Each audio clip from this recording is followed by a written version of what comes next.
Although cannabis originally came from Asia, its most common name, marijuana, comes from Mexico.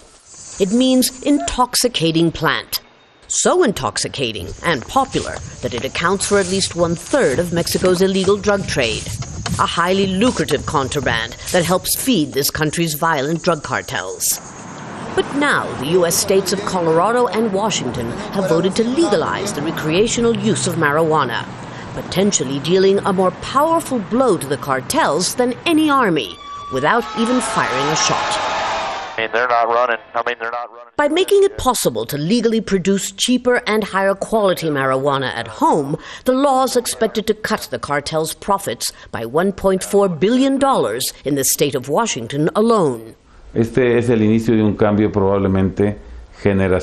is the start of a generational change, which will take at least 10 to 15 years to implement, if it can be proven that regulating the sale of marijuana helps weaken organized crime and reduce violence.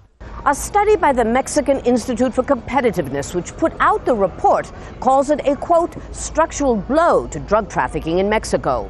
And in this country, which has seen more than 60,000 people killed in the drug war over the last 6 years, it's a measure that's being welcomed by many ordinary citizens.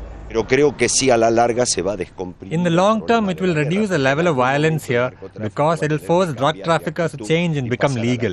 The best example is what happened when they ended prohibition of alcohol in the United States. That doesn't take into account cocaine, heroin, and other hard drugs.